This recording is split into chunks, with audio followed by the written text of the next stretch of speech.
Hola, ¿qué tal? ¿Cómo estás? Soy Pablo y en este vídeo vamos a proceder a la corrección del primer supuesto práctico de gestión civil del Estado efectuado el pasado 14 de diciembre.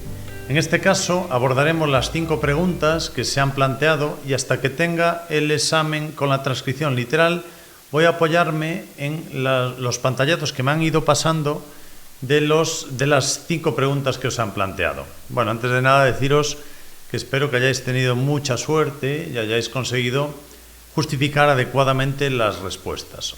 Os voy a dar una serie de pautas generales de cómo yo habría hecho la resolución del supuesto y nos vamos a fundamentar en las leyes para poder hacer la justificación.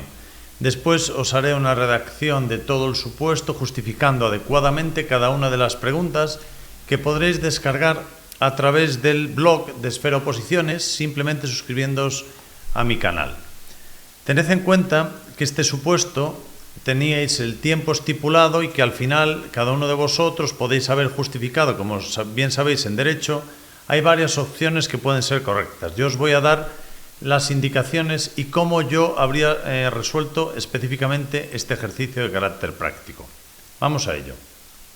Bueno, en primer lugar, tenemos aquí el enunciado, nos dice, tras superar el correspondiente proceso selectivo de acceso al cuerpo de gestión de la Administración Civil del Estado, usted obtiene destino en la gerencia del INAP. Nos habla aquí que se trata de un organismo autónomo por sus siglas INAP.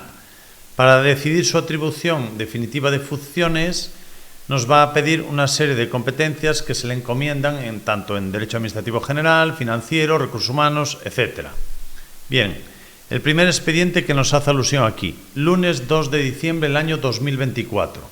Se pone a disposición de la sociedad mercantil Gacelinda SL. Fijaros aquí que se trata de una persona jurídica. Entonces, esta notificación electrónica nos vamos a ir al artículo 14 de la Ley 39. Si nos fijamos, aquí las personas jurídicas tienen la obligación de relacionarse de forma electrónica con la Administración. Entonces, esto es importante. La primera pregunta que nos van a plantear después versa sobre esto. Entonces dice, se pone a disposición de la sociedad mercantil notificación electrónica por la que se requiere la constitución de garantía definitiva al resultar propuesta como adjudicataria de un contrato de material de oficina. Sabéis, esta constitución de la garantía definitiva, desde el requerimiento, sabéis que son 10 días hábiles que tiene la empresa, depende del tipo de procedimiento. Si estuviéramos hablando de un contrato por el 159.1, el plazo se reduciría a 7 días para constitución de la garantía definitiva. En todo caso, según ley de contratos, sabéis que los plazos son siempre naturales, salvo que la norma nos haga remisión a que son hábiles. Entonces, ley de contratos, plazo para constituir la garantía definitiva, 10 días hábiles, salvo que se tratase de un procedimiento abierto simplificado del 159.1, que serían 7 días hábiles. Bien, entonces aquí nos dice, al resultar propuesta como adjudicataria de un contrato de suministros, licitado para abastecer los despachos de numerosas incorporaciones a la plantilla del instituto. Bueno, tenemos que ver cuál es el plazo en el que accede al contenido. Si seguimos con el examen, nos dice, cuestión 1. ¿Se halla la empresa obligada Gacelinda a recibir la notificación por medios electrónicos? La primera respuesta que tenemos que dar a esta pregunta es sí, se halla obligada porque se trata, tal como refiere el 14.2 de la Ley 39, de una persona jurídica y están obligadas en todo caso a relacionarse de forma electrónica con la Administración. Aquí daríamos por respondido a esta pregunta con este 14.2 letra A. ¿Quiénes están obligados a relacionarse con las administraciones públicas por tales medios? Personas jurídicas, entidades sin personalidad jurídica, todo lo que viene en este segundo apartado. Indique los efectos que producirá en su caso que la sociedad mercantil hubiera accedido al contenido en el día de ayer, viernes 13 de diciembre. Bueno, aquí nos tenemos que ir al artículo 43.2 de la Ley 39. Surtirá efectos desde el momento en el que accediese a su contenido. Si nos vamos al 43.2, fijaros, nos dice, Las notificaciones por medios electrónicos se entenderán practicadas desde el momento en el que se produzca el acceso a su contenido. Bueno, pues Gacelinda SL accede a su contenido el día 13. ¿Está dentro del plazo? Sí, estaría dentro del plazo, porque estamos hablando aquí de los días. Según Ley 39, los días son hábiles. Si no nos dice nada, son hábiles. Entonces, estaría dentro de plazo. Después, efectos, o a partir de cuándo surte efecto el plazo que tiene para constituir la garantía definitiva. Desde el día siguiente a la notificación o al acceso. Estamos hablando que accede el día 13, entonces, como 14 y 15 son inhábiles, empezaría a surtir efectos desde el día 16. Si estamos hablando de un contrato en el que tiene que constituir la garantía definitiva, tiene 10 días hábiles a partir del 16. El 16 sería el primer día hábil. ¿De dónde extraigo todo esto? Pues del artículo 30.3 de la Ley 39. Nos iríamos al cómputo de plazos cuando estos sean por días, pues hablaríamos, espera que lo recojo aquí, los plazos se expresarán por días y contarán a partir del día siguiente al que tenga lugar la notificación o publicación. Entonces constaría a partir, perdón, que se me está escurriendo esto, aquí, jolín, tendríamos el cómputo a partir del día 30. Quito esto de aquí. Entonces, computarían a partir del lunes 10 días hábiles para constituir la garantía definitiva, en este caso, ¿vale? Entonces, ahí responderíamos a esta pregunta o esta cuestión número 1. Sería, indique los efectos que produciría en el caso de que la mercantil hubiera accedido al contenido el 13 de diciembre de 2024. Estaría en plazo, ¿vale? Esta sería la forma de responder a la primera pregunta. Vamos a la Ley 39, es artículo 14, obligación de relacionarse por medios electrónicos. Después citaríamos el artículo 43.2 y citaríamos este artículo 30.3. Bien, el segundo expediente nos dice, se plantea suplementar en 625.000 euros el crédito de la aplicación presupuestaria. Bueno, aquí ya estamos viendo la sección, después 102 se trata de un organismo autónomo, el programa 921O y el concepto o subconcepto 226.07. Vale, gasto del capítulo 2, artículo 22, concepto 226, subconcepto 07, gastos corrientes en bienes y servicios. Para la gestión de material de las ofertas de empleo público de los años 21, 22, 23 y 24, convocadas conjuntamente el pasado mes de julio. El presupuesto inicial del capítulo 2 de gastos del INAP, primero tenemos que fijarnos, se trata de un gasto de un organismo autónomo. Después, segunda situación a tener en cuenta, es un gasto del capítulo 2. Tendremos que ver para las modificaciones presupuestarias, hay que tener en cuenta si es una de las reglas que vienen recogidas en la Ley General de Presupuestos. Entonces, para estas modificaciones, que no se da el caso por el subconcepto, ¿vale? Entonces nos vamos a la Ley de Presupuestos por si acaso. Después, crédito inicial del capítulo 2. Importante tenerlo en cuenta, porque después, en base a este crédito inicial, nosotros vamos a hacer los cálculos de los porcentajes y límites que vienen recogidos en el artículo 56 de la Ley General Presupuestaria. En primer lugar, para ver si hay que hacer o no una modificación presupuestaria y cuál de ellas vamos a escoger, nos iremos artículo 51 de la Ley General Presupuestaria. En este artículo nos habla de los diferentes tipos de modificaciones presupuestarias. Aquí sería o un crédito extraordinario o un suplemento de crédito, ¿vale? Entonces, aquí vamos, transferencias, generaciones, ampliaciones de crédito, crédito extraordinario, suplementos de crédito. Aquí ya nos está indicando qué es lo que queremos hacer. Vamos a hacer un suplemento de crédito. ¿Por qué hacemos suplemento y no crédito extraordinario? Porque nos está diciendo aquí que ya teníamos crédito inicial dentro del capítulo 2, necesitamos dotar de mayor cantidad. Entonces estaríamos hablando suplemento de crédito. Al tratarse de un organismo autónomo, estaríamos hablando artículo 56, ¿vale? Entonces tendríamos que irnos a las reglas establecidas para créditos extraordinarios y suplementos de crédito en este artículo 56 de la Ley General Presupuestaria. Entonces, en este artículo en cuestión nos habla de la necesidad de un crédito extraordinario suplementario afecte al presupuesto de un organismo autónomo, se tramitará conforme a lo establecido en los apartados siguientes. Las preguntas que nos plantea aquí, vamos a ella, antes de contestar, nos dice, siendo la primera modificación presupuestaria de este tipo, determina el órgano competente para autorizar el suplemento de crédito, así como la forma de financiar el mismo. Bueno, por la forma de financiar el mismo, tenemos que determinar si se trata de una operación financiera o no. Bueno, pues aquí no se trata de una operación financiera, entonces la financiación para créditos extraordinarios suplementarios podrá realizarse con cargo al remanente de tesorería al fin del ejercicio anterior que no haya sido afectada al presupuesto del organismo o con mayores ingresos. Sería la forma de financiarlo, ¿vale? Contestaríamos en base a este apartado 2 o de este 56.2. Entonces, para determinar quién tiene la competencia, bueno, aquí tenemos que valorar lo siguiente. Primero, el crédito inicial del capítulo 2, 6.250.000 euros. Tenemos que calcular lo que vamos a suplementar.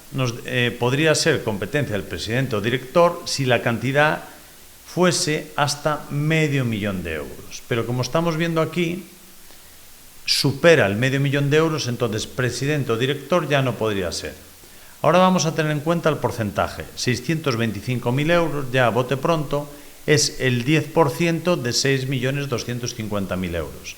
Entonces aquí ya la segunda de las opciones ya justificamos de forma adecuada quién sería el competente. El competente sería el ministro de Hacienda, porque no alcanza el 20% correspondiente al gasto del capítulo 2. Entonces, ministro de Hacienda sería el competente que tendríamos que indicar para responder a la pregunta. Excede de $500.000 de euros y no alcanza el 20% de los gastos del crédito inicial, ¿vale?, de este capítulo 2. Entonces, con esto responderíamos a esta opción. Vamos a ver qué más nos plantea. Con los datos, ¿qué documentos contables es preciso expedir para el registro de la modificación presupuestaria? Bueno, pues todo esto en cuanto a los documentos contables, pues aquí tenemos que hacer un documento contable MC. Documento contable MC de modificación del crédito. Entonces, eso sería importante que citáramos aquí, en este caso. Después nos dice,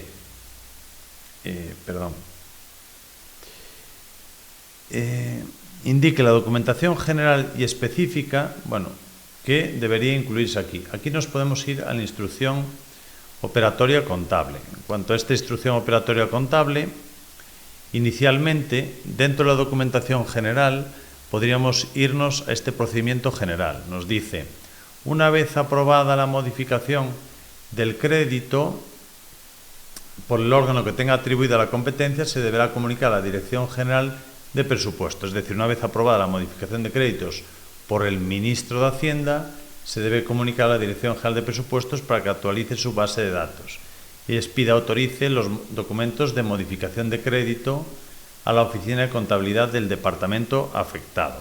¿Qué más incluiríamos aquí? La memoria justificativa de la necesidad del gasto, insuficiencia de crédito disponible, el informe de la intervención delegada, informe de la Dirección General de Presupuestos, etc. En cuanto a la documentación específica, certificación de la existencia de remanente de tesorería para financiar el mayor gasto, tenemos que hacer el documento MC de modificación del crédito. También habría que imputárselo a la aplicación a la que se ve afectada, 33.102, 921, 226.07, el importe del suplemento, y tenemos que justificar que se trata de obligaciones de ejercicios anteriores. Veíamos que eran de ejercicios del año 2021 al 2023. Eso sería lo que necesitaríamos justificar en esta segunda pregunta. Bien, ministro de Hacienda, baja remanente de tesorería, etc. ¿Vale? Tendríamos justificado el segundo ejercicio. Tercero, nos dice, un funcionario de carrera presta servicios en la Asociación General de Aprendizaje y pertenece al Cuerpo General Auxiliar de la Administración del Estado, su grupo C2. Supera el proceso selectivo para el acceso por promoción interna al subgrupo C2. Perdón, al subgrupo C1. Por su parte, el hermano de una funcionaria interina en la Asociación General de Selección es hospitalizado tras padecer diversos problemas de salud. Bueno, aquí estamos hablando de un funcionario que aprueba por promoción interna. Promoción interna, ¿dónde viene recogido eso? Lo tenemos en el TREBEP, pero aquí para saber la situación administrativa en la que quedaría en el subgrupo C2, tendríamos que irnos al Real Decreto 365/95, en concreto a su artículo 15. Ahí nos dice, excedencia voluntaria por prestación de servicios en el sector público, de oficio e instancia de parte. Ahí se genera una incompatibilidad, tiene que optar por una de las dos plazas, entonces queda en servicio activo en el subgrupo C1 y quedaría en excedencia voluntaria por prestación de servicios del sector público en el subgrupo C2. Lo justificaríamos en base a este artículo 15, ¿vale?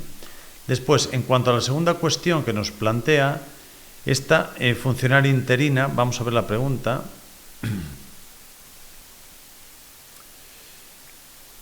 Aquí nos dice, tras superar, ¿qué situación administrativa queda con respecto al subgrupo C2? Y en cuanto a la funcionaria de la Asociación General de Selección, ¿le corresponde algún permiso por la hospitalización de su hermano? Primero, el hermano tenemos que determinar qué grado de consanguinidad o afinidad. Es grado de consanguinidad, segundo grado.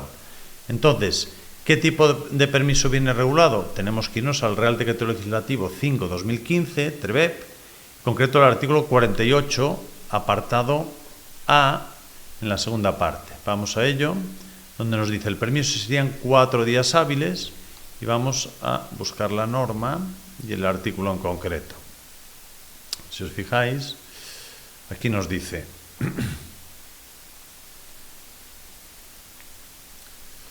permisos de los funcionarios públicos, artículo 48, cuando se trate de un accidente, enfermedad grave, hospitalización o intervención quirúrgica de un familiar hasta segundo grado de consanguinidad, el permiso será de 4 días hábiles. Ahí justificaríamos esta pregunta, ¿vale? Bien, continuando, vamos a ver el cuarto expediente que nos hablaba de un expediente de contratación. Licitación idóneo para simplificar, pero vamos anteriormente a lo que nos decía. Para cubrir el servicio de limpieza de las instalaciones de las sedes de Madrid y Alcalá de Henares, la unidad tramitadora del servicio de contratación comienza a desarrollar borradores de los pliegos para licitar este contrato, mediante tramitación ordinaria. Se sabe que el presupuesto base de licitación es de 60.500 euros, IVA 21% incluido, que su duración será de 12 meses y que no se contempla prórroga ni abono de primas, así como tampoco cualquier opción eventual ni modificación alguna del mismo. Bueno, en primer lugar, artículo, ¿qué tipo de contrato es? Se trata de un contrato efectuado por una administración pública, un organismo autónomo, artículo 3 de la Ley de Contratos. Después, es un contrato administrativo típico de servicios, artículo 16 de la Ley de Contratos. Aparte de esto, tenemos que ver, es un contrato de servicios, como norma general, los contratos de servicios tienen que llevar un informe de necesidad e idoneidad, artículo 28 y 116.4. Y específicamente los contratos de servicios tendríamos que citar que hay que emitir un informe de insuficiencia de medios. 116.4, obligatorio, porque se trata de un contrato de servicios. Aparte de esto, plazos, si queremos hablar de los plazos de duración del contrato, vemos que eso viene regulado en el artículo 28. El plazo es 12 meses, no excede el límite máximo, que serían 5 años, incluyendo las posibles prórrogas. Sería correcto, ¿vale? Después nos cita el presupuesto base de licitación, artículo 100 de la Ley de Contratos. Sabéis que el PBL aquí nos da con el IVA incluido. Para saber el valor estimado, como en este caso no nos habla ni de modificaciones ni de posibles prórrogas, es sencillo. A los 60.500 euros le tenemos que restar el 21% de IVA y nos daría el valor estimado del contrato. Como el valor estimado es muy importante para saber cuál va a ser el tipo de procedimiento, yo ya sé que al restarle el 21% de IVA, el tipo de procedimiento podría ir por el 159.6, porque no alcanza el importe de los 60.000 euros. Nos vamos a la Ley de Contratos y voy a ir al 159.6. Tened en cuenta que siempre las referencias tienen que ir en base al valor estimado. Este me va a permitir saber si el contrato es SARA o no es SARA, si cabe o no recurso especial. Todas esas circunstancias que vienen recogidas en la ley de contratos, siempre tomo como referencia el valor estimado del contrato. Procedimiento abierto simplificado o súper simplificado, mejor dicho, o sumario, el 159.6 sería el procedimiento que tenemos que escoger aquí. Fijaros que nos dice, vamos a ello, 4, 5, 6. En contratos de obras de valor estimado superior, inferior a 80.000 euros, suministros y servicios, valor inferior a 60.000 euros, aquí se puede hacer por el procedimiento abierto súper simplificado. Hay gente que se ha confundido aquí, o hay gente que lo que le ha confundido son esa tabla en la que salen los criterios a la hora de determinar cuál va a ser la empresa que va a ser adjudicataria. Para esto que nos viene aquí, tendremos que irnos al artículo 147, donde se establecen, en cuanto a los criterios de desempate, cuál de las empresas va a ser la adjudicataria. Procedimiento idóneo, 159.6, porque es el más ágil que tenemos aquí. No necesitamos ni garantía provisional ni garantía definitiva. Contrato de limpieza, tenemos que citar lo que vimos antes, artículo 3, el 28, el 116, 4. Tipo de procedimiento, abierto, supersimplificado, sumario, 159.6. También el informe de insuficiencia de medios. Si se produce un empate entre las empresas A y B, aunque solo haya un criterio de adjudicación que puede ser el precio, tenemos que dirimir. Y a efectos de dirimir, los criterios de desempate deben venir recogidos en los pliegos. Entonces, nos vamos al artículo 147 para ver cuál de las dos empresas sería la adjudicataria, que en este caso sería la empresa, la licitadora A, porque tiene mayor número de empleadas con mujeres. Nos vamos al 147 y aquí vemos al final donde nos dice en primer lugar, mayor porcentaje de trabajadores con discapacidad, no nos dice nada. Menor porcentaje de contratos temporales, tienen el mismo, el 26%, mayor porcentaje de mujeres empleadas en la plantilla. Bueno, pues tendríamos que dar por respondida esta opción A por este motivo que vemos aquí. ¿Vale? Entonces, las respuestas estaríamos justificando este supuesto. La última pregunta nos dice, motive y concluya si es posible autorizar la permuta pretendida por las funcionarias en función de la información contenida en la siguiente tabla. Y vamos a ver la tabla. Bueno, aquí tenemos, voy a reducir esto un poquillo, ampliarlo, que no se ve bien. Esta tabla, aquí vemos, yo la reduzco. Bien, tenemos aquí una tabla donde nos habla de una funcionaria, jefe de sección, nivel 22, provisión C, concurso, administración del Estado, su grupo A2, tienen los dos, la ex-11. La ex-11 específicamente se determina en instituciones penitenciarias. Nosotros tenemos, o yo al pertenecer ahí, tenemos esta ex-11 que no nos permite irnos a otras administraciones por esa exclusión que tenemos. Años de servicio, el matiz importante en esta permuta, y la fecha de nacimiento. Esto es importante también para saber a efectos de jubilación cuánto plazo le resta para ello, ¿no? Entonces, ambas tienen la ex-11 y nos dice qué plazo tiene que transcurrir para poder concederse una permuta a otra o a cualquiera de las funcionarias. Bueno, vamos a responder primero a ver si es posible o no la permuta. Para ello nos tenemos que ir a la ley 315 del año 1964. Entonces vamos a ello. En su artículo 62 regula las permutas. Voy a ponerlo aquí que se vea mejor y esto lo bajamos. Bien,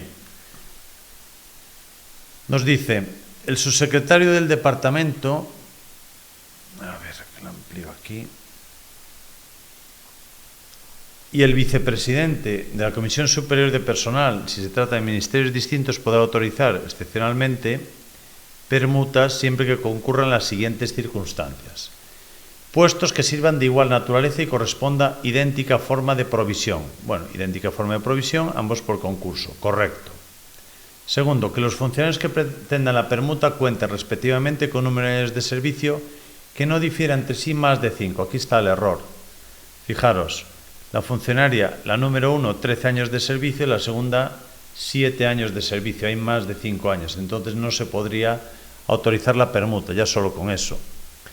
Que se emita, siguiendo con el articulado, que se emita informe previo de los jefes de los solicitantes o de sus secretarios respectivos.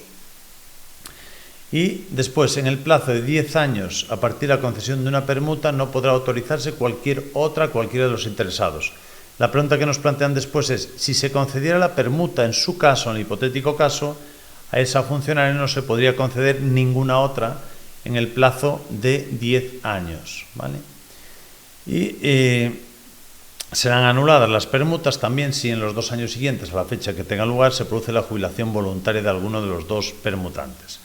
La respuesta aquí no habría lugar a la concesión de la permuta porque la diferencia entre una funcionaria y otra va más allá de los 5 años. Con esto responderíamos a la última de las preguntas que se planteaban en el examen oficial. Bueno, espero que os haya servido de ayuda la justificación y si es así, me ayudáis enormemente dándole al like al vídeo. Estaros atentos porque en el Cuerpo de Gestión Civil del Estado, tanto acceso libre como promoción interna, en Espera Oposiciones, crearé nuevos grupos formativos donde yo personalmente impartiré docencia a partir del mes de enero. Estaros atentos para hacer reserva de grupos porque haremos límite de plazas y comenzaremos la formación después de Reyes. Un cordial saludo a todos. Chao, chao.